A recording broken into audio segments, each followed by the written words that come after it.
Notre démocratie est-elle un totalitarisme ? Du 29 décembre 2020. Les méchants au pouvoir et les gentils sans pouvoir ? Disons que la démocratie actuelle est un régime qui ne se veut pas totalitaire à la base, conceptuellement parlant, mais qui, par le jeu des conflits entre classes, a opéré doucement un virage vers le totalitarisme.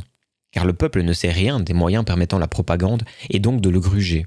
Il ne sait rien, certes, mais le savoir est pourtant à sa disposition, dans les livres, les librairies, les bibliothèques. Alors, que fait donc le peuple ? L'humanisme des Lumières est sincère, et la vision politique qui en a découlé l'est également.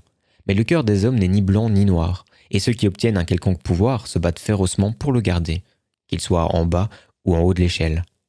Et la lutte s'équilibre dans ces déséquilibres. La masse a le pouvoir du nombre, la dominance ultime a le pouvoir de l'intellect et des armes. Tout le problème est d'éveiller les masses. Celles-ci ont acquis une conscience sociale, et c'est un grand pas depuis le XIXe siècle, mais c'est insuffisant. Ceci dit, l'éveil des masses étant difficile, son goût pour les livres étant très réduit, elles perdent ce combat pour leur propre émancipation, malgré le bon vouloir proactif de quelques-uns. Ce n'est pas que la faute exclusive du pouvoir. Il suffit de constater que très peu de gens lisent des livres pour saisir le véritable enjeu et le problème majeur. Les masses se désintéressent de leur devenir collectif, de la compréhension de leur situation biologique, politique, économique, relationnelle. Et cela donne raison à des théoriciens reconnus par les vrais dominants de ce monde, Bernays ou Lippmann, pour ne citer qu'eux. Ceci dit, encore, notre démocratie branlante reste le type de domination le plus confortable. Aucun autre type de gouvernement n'a apporté autant de confort aux gens. D'où peut-être leur immobilisme et leur imperméabilité à la culture, la connaissance de soi, des autres, du monde. Parce que la lutte sociale et l'individualisme sont tolérés chez nous, et ça fait une sacrée différence avec d'autres totalitarismes.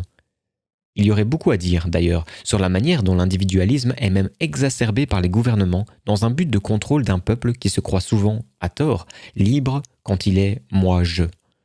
De l'illusion sur soi en échange d'un comportement moutonnier, anesthésié quant au vrai sujet.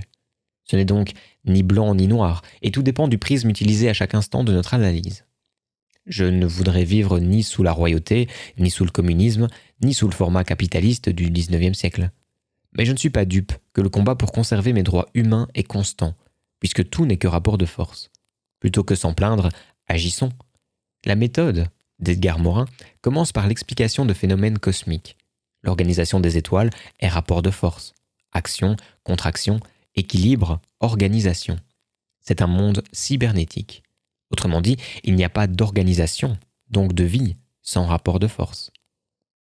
Et si tout soumis avait soudain le pouvoir politique, il deviendrait comme ceux qu'il critique, car c'est ainsi que le vivant, comme le non-vivant, fonctionne.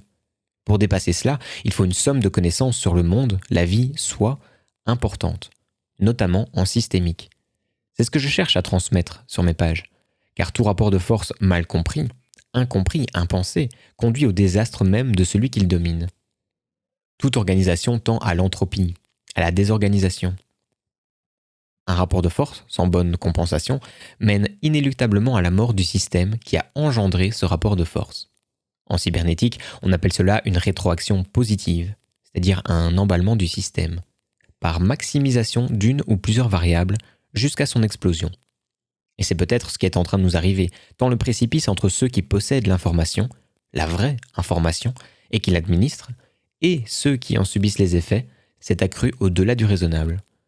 La dévalorisation de l'intelligence, savamment entretenue, y est pour beaucoup.